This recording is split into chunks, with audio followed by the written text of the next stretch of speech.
Fire away. All right. So, welcome to Not Patriots Digest. Remember, we said we're doing a Not Patriots Digest. Episode two. Episode number 2. Utah. Gonna be. This is gonna be a shorty, but a goodie. Goodie. Dougie, what do you got tonight? Rick's here. Rick's around somewhere. We got his cabinets in the background. Ready to roll.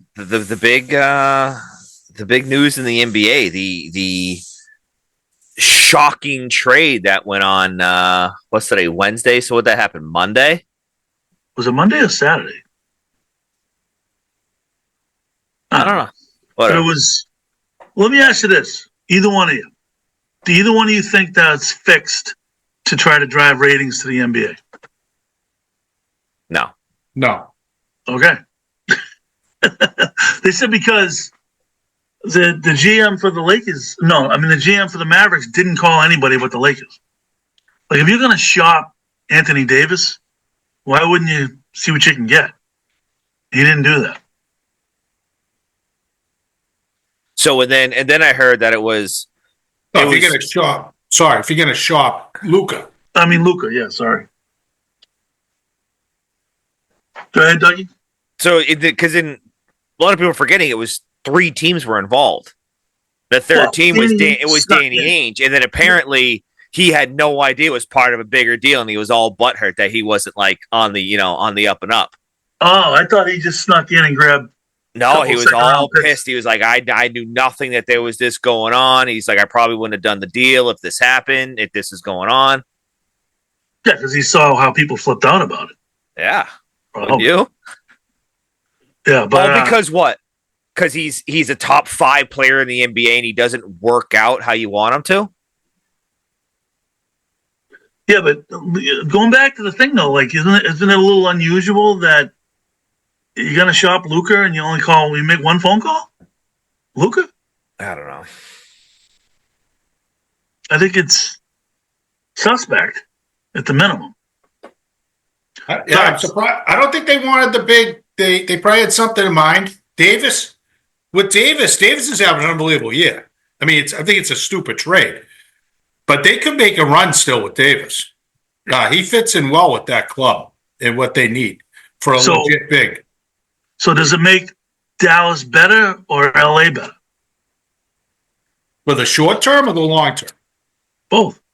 I think for the long term, it makes LA better because now LeBron can retire and they have a superstar ready to roll. No, I agree with you. I think they would. The question was, did they want to pay him that massive contract and be worried about a guy, to Doug's point, doesn't work out, smokes butts, and likes to rip it? But he's still a top 5 player in the NBA. Right, currently.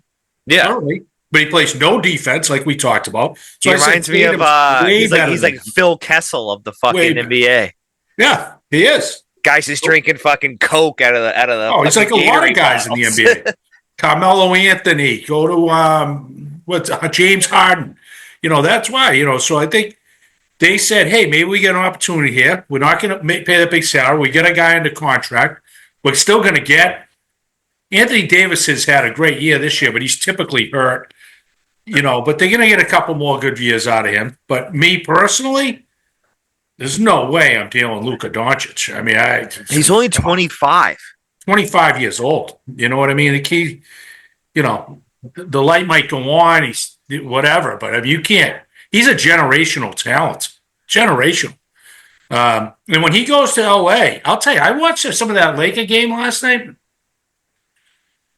It's amazing, LeBron James.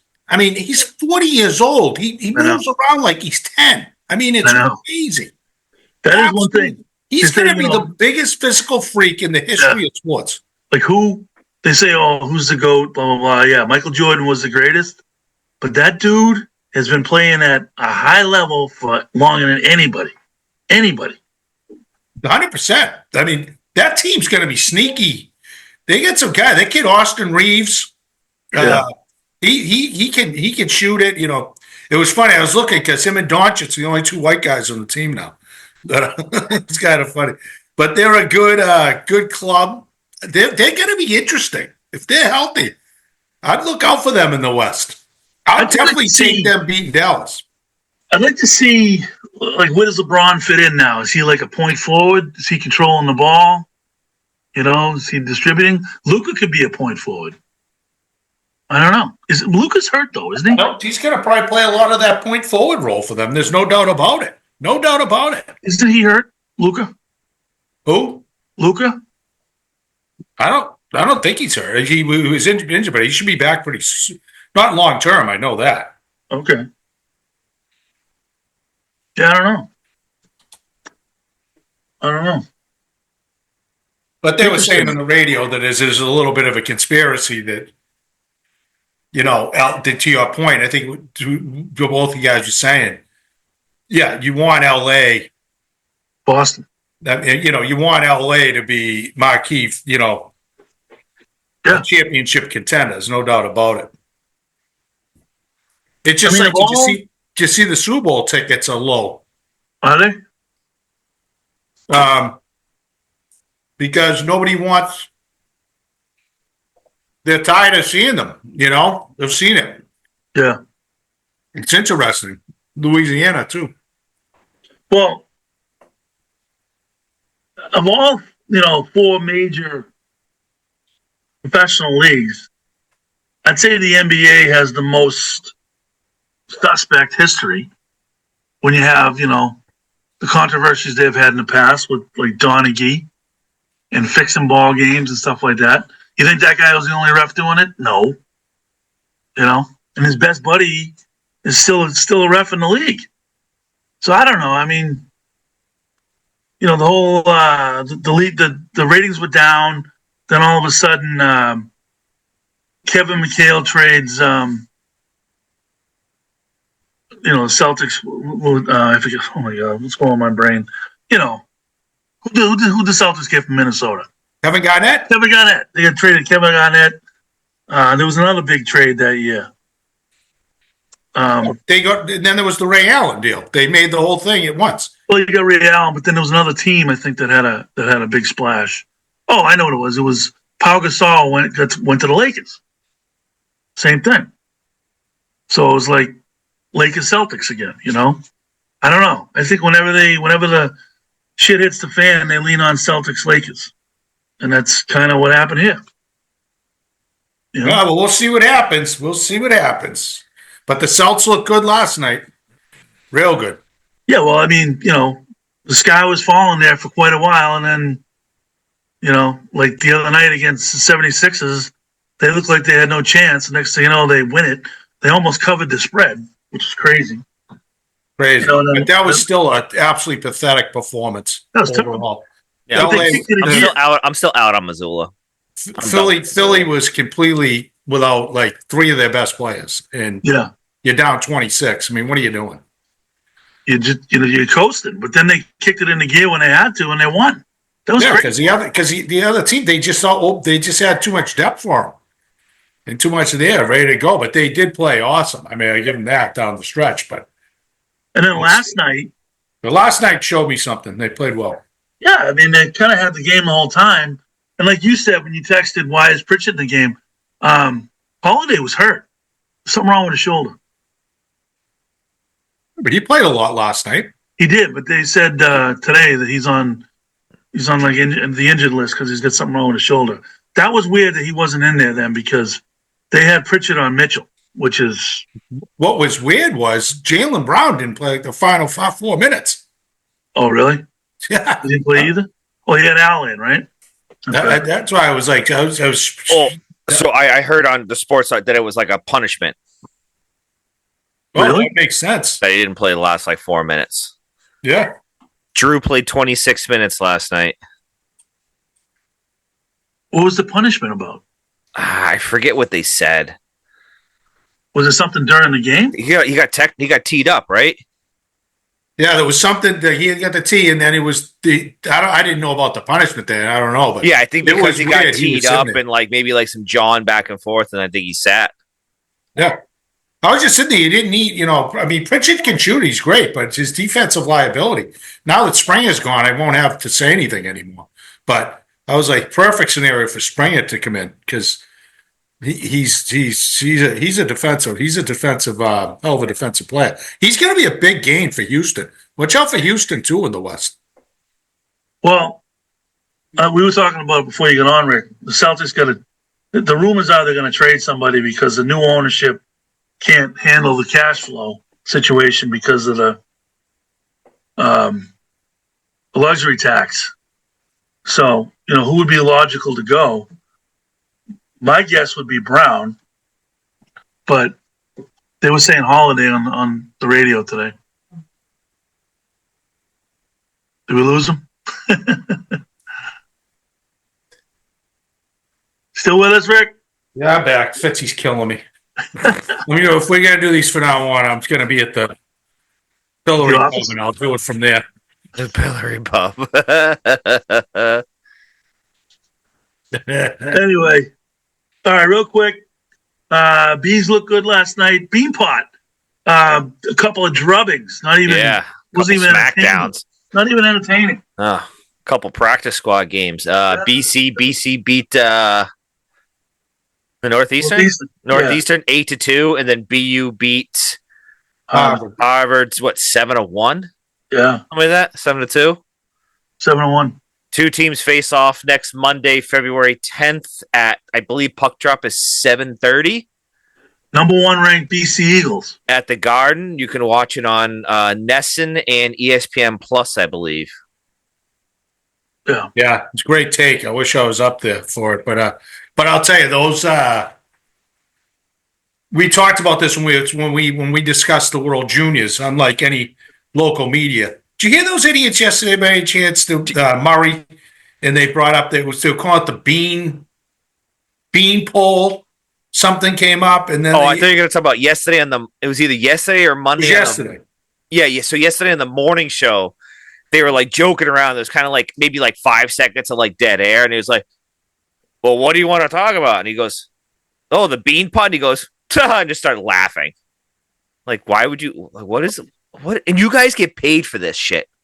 No, it's embarrassing. It's that to not recognize that tournament as badly as they do shows how disgraceful our sports media is. The only time they say it's like when they go to like commercial and they're like, "Oh, BC beat Harvard in first round of the Beanpot." That's it.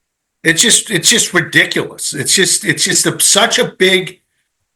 It's the really truly in this town the only college event that is a big part of our culture. No one's going to overall generally say, "Oh, I got to go see Boston College play basketball or football." It's a must-see. It's just terrible for their viewership, how dumb they are, because it is a must-see thing, especially in the hockey world, but overall, it's traditionally, it's a who's who. You got to be there for the Beanpot. And the talent is unbelievable. Never mind, you get the Bruins' number 1 pick, playing from last year, playing for BC. You've had the talent. It's disgraceful. Instead, I got to listen to him regurgitate for the 55th time. Are we still talking about? They were talking about today the benching of what's his name, the cornerback in the Malcolm Butler. Malcolm Butler. I'm like, it's 100 years ago. Figure it out. Let's talk about something. Do I have to listen to comparisons still of Kelsey and Gronkowski? We're done. It's boring. The most thing they talked about today was those two dopes got Beetle and what's his name got drinks poured all over them when they went out to dinner last night. Did you hear that? It's nauseating the fact that they're even down there. It's embarrassing. Like, you shouldn't even be down there. Nobody cares that you're down there. The only good thing they had, the girl there from NFL, the NFL pregame. What's her name? She's on the NFL Network. She does all the pregame shows and everything. Yeah. Anyway, you can look it up. But they had but the Beanpot was awesome, Brian. But the point is, I got sidetracked on the dummies. The Aaron Andrews, that one? No. We'll get into it later. It was we talked about this during the World Junior. how many BC and BU kids were on that gold medal team. Right. They are so skilled, both of those teams. It's ridiculous. This game Monday night. BU's number one in the country. I mean, BC's one in the country. One in the country. I mean, the number one draft pick plays third line center. He has 0 goals. I know. I mean, he's going to get there because he came right out of, basically. He came right out of a Stansted, which is like a rinky-dink program. But so he's, because they had to speed him along, he didn't do it. They probably had him going at least 1 year of juniors. But either way, he's still good. He's still good. But I mean, there's going to be, I think it was 9 guys and it could have been 10 from that World Junior team are going to square off Monday night. I mean, that's exciting hockey. Yeah, and arguably, I think Higgins is slated to go number 1 in the draft. Right. But we don't want to talk about that. No, it's crazy. And then I was talking to Coach earlier. BC's relatively young too. There's only 9 players on 9 upperclassmen on their roster. Yeah, it's good. Everybody else is sophomores and freshmen. Kid Stiga's from Sudbury. He scored the game-winning goal in the World Juniors in the overtime. Let's not talk about that. We won't talk about that. Like, what? Yeah, nothing to talk. No, you could go on and on. Oh, it's brutal. They got an ISL kid in there. Ryan Leonard has 22 goals. Yeah, that's insane. How good he is. He leads the country. Yeah, I know. I would imagine. I didn't look it up, but I would imagine. Yeah, he leads the country. He's an unbelievable player. But all right. Shout out to all those schools and the fans and all that. And looking forward to Monday night. And be nice if some of the dummies could give those kids the right publicity they deserve. And I don't know if one more shout out to Parker Ford from Rhode Island. His sister and my daughter are really good friends. He made his NHL debut last Thursday. The Winnipeg Jets against the Bruins. Scored his first NHL goal in his debut. Wow! And actually, he got picked up and is now on the regular roster. He played against Ovechkin the next game on Saturday, and then he played the other night against Colorado. It's awesome. No, not Colorado. Carolina. So he's on their roster now, Rick. Yeah, he looked good. Yeah, a little guy too, but he is. He is 4-year player out of Providence, undrafted. He played with McAvoy, I believe, on the World Junior team, and he was the only guy on the whole team wasn't drafted. Wow, that's amazing. Pride of Coach Nolan, Providence College. Love that. I actually called Nolan. They said, "Hey, your PC Fries are going to get represented tonight as a debut." So he watched, I guess. But anyway, guys, let's wrap this up. Tomorrow night we got the full show, but do the full show. A good little shorty, not Patriots Digest tonight. Yep. And we'll continue the work. Just because a lot of people see this, Coach and Doug, you want to hear your quickly, not a review, just your prediction. Who do you like in the bowl? Super Bowl? Yeah. Well, logically, I'm going to go logically. Philadelphia should win. They have a way better roster. Doug? I agree. All right. Well, I want Philadelphia, but I'm going to guess that Mahomes pulls it out with last-minute drive because the coach from Philly is going to throw up on himself at some point, maybe 3 times, and it's going to cost him. But I agree with you both. Philly's a much more talented team, and it's going to be just like last week. If you switch coaching staffs, Buffalo and Kansas City, Buffalo would have won. If you switched them this week, 100%, so it would be a blowout. It would be a blowout. But we'll see. I hope Philly wins, but we'll see. I agree. We'll touch on it more. It'll be an interesting leading up to the shuffle, Dougie. The shuffle. Oh, by the way, my father-in-law is going to join us on the shuffle. Love it. Let's do it. We'll touch on all that tomorrow night and the Patriots coaching staff, which is shaping into form. Shaping into form. Yes, it is. All right, boys. All right. Thanks to our millions of viewers. That's it. All right. We'll see you tomorrow.